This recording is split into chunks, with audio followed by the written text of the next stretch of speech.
New UK Employment Rights Bill, key changes. The UK government has unveiled a landmark employment rights bill, confirmed in the King's Speech on July 17, 2024. This comprehensive legislation seeks to ban exploitative practices and significantly enhance employment rights, marking the most substantial upgrade to workers' rights in a generation. This video will delve into the key changes introduced by the new bill and their implications for workers across the UK.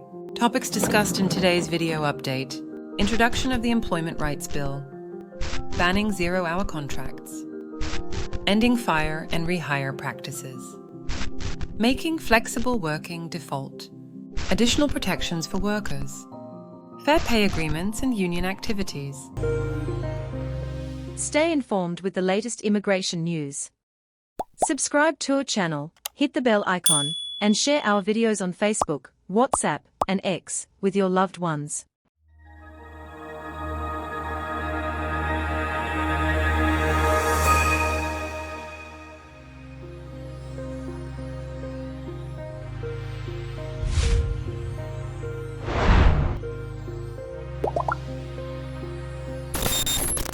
Let's resume the video and tell you about the introduction of the Employment Rights Bill.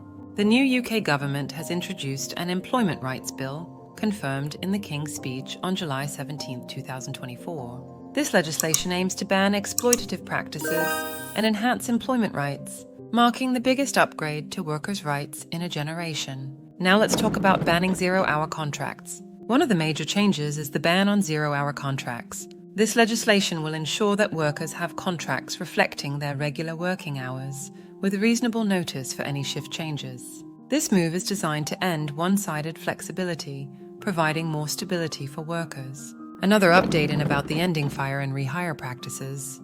The new bill also aims to end the controversial practice of firing and rehiring employees on less favorable terms. This reform will provide effective remedies and protections for workers from unfair dismissal from day one, including parental leave and sick pay.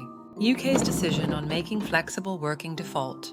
Flexible working will become the default from day one of employment. Employers will be required to accommodate flexible working requests as long as they are reasonable. This change is particularly beneficial for parents and caregivers who often need flexible schedules. What are the additional protections for workers? Other notable changes include removing the lower earnings limit on statutory sick pay, making it available to all workers without the current 3-day waiting period.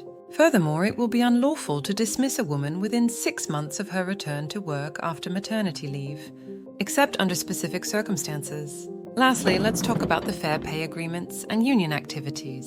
The government will set up fair pay agreements in the adult social care sector and establish a new enforcement body, the Fair Work Agency.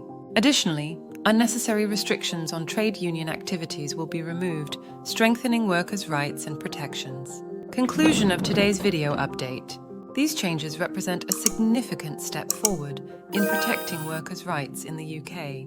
By banning zero-hour contracts, ending fire and rehire practices, and making flexible working the default, the new Employment Rights Bill aims to create a fairer and more stable working environment for all.